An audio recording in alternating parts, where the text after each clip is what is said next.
Next thing that I put together, so I started to think, I was reading a few articles on business of fashion, and one of the punchlines of the articles was the hardest thing for any direct-to-consumer or, founder-led brand today is brand awareness.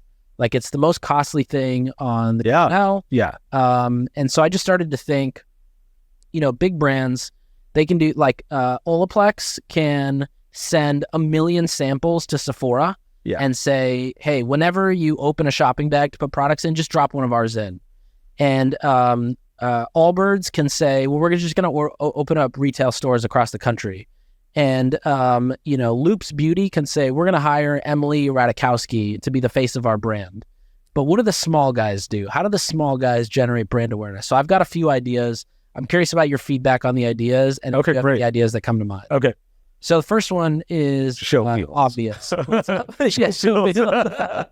Yeah, neighborhood goods. Okay, first one is, just creating a ton of organic content on platforms that have that push. So, this is Reels, TikTok, and YouTube Shorts. Second one is collaborating with brands where you put an insert with an offer from your brand into their package and vice versa, which I feel like, HelloFresh almost has an entire ads platform and business doing this. Like, I think they charge on a CPM basis to do this for other companies. I'm shocked more people haven't done this. I don't think it's very brand dilutive. And I don't think anybody opens a package, sees, if you're buying Jolie and you see something for Cadence, I don't think somebody goes, wow, Jolie is cheap, or, Jolie's brand is going down. So I think that's another one. I think email swaps can be done the same way. I'm sorry, I'm writing notes about things that I'm thinking of while you're doing. Next one that I think is super low-hanging fruit is InPerson Events. So, Ty Haney, who started Outdoor Voices, then recently started a tech company and started a company called Joggy, does this really well, where she did this at OV, but now she does it with Joggy. She'll just say, hey, I'm in Chicago. We're all going to meet at this place, and we're going to go run for an hour, and it'll be an easy pace. And, 50 to 60 people show up. And by the end of that, there's 60 people who will post 1 to 3 pieces of content. That might be, 20, 30, 50,000 impressions as a result of, an hour investment for a run. And, running is free. Most of these events, very easy to put on. If you need product for events, most brands will just donate it because they also want, product and content, whatever. Next one's another kind of like low-hanging fruit is just media outreach. If you craft a really good pitch and sort of include the punchline and ship it to, email it to a bunch of editors and just ask them, hey, do you want samples? You have probably a 5% chance that somebody's going to respond and say they want it. And then maybe half of those people will be interested and one of those people will write. But that one article, might generate, 10,000, 20,000 impressions, whatever it is. Totally worth it if you're doing it for free.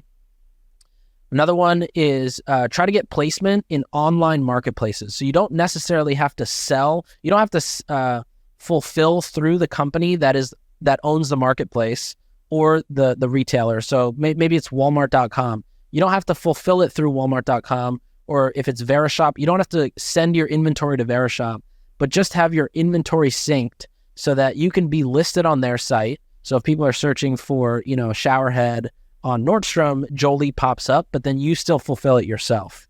And that can be anywhere from, Verishop to Nordstrom to whatever.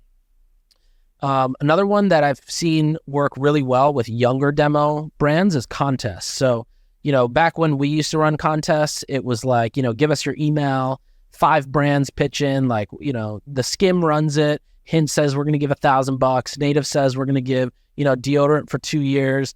And you'll get like some flight to Bermuda, all expenses paid. That doesn't really work. That tends to bring like pretty shitty customers. But what Feastables does, where they say, when you buy a chocolate bar, you're entered to win $100,000 or a Tesla or something. Prime now does the same thing.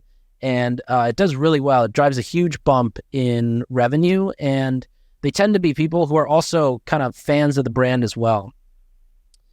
Second to last one is create educational content. So a lot of brands, like if you're selling like Long Weekend, we sell a face balm. Instead of just talking about how it's going to make your face hydrated, you go deep into the ingredients of how it does that and what it does so that the other person actually understands it and feels like they're learning something that creates just a better relationship.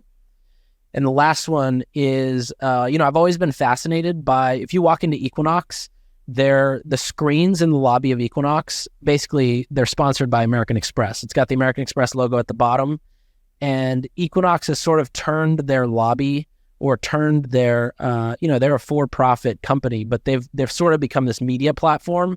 And I wonder if there's a way you can turn your brand into somewhat of a media property. I guess it's kind of similar to how HelloFresh has an ads business in their box, but I think there's something there where you can essentially fund impressions from somebody else because you have a very valuable audience in your palm. But I'm curious what you think, and if you've got other ideas you'd contribute here. I love those ideas.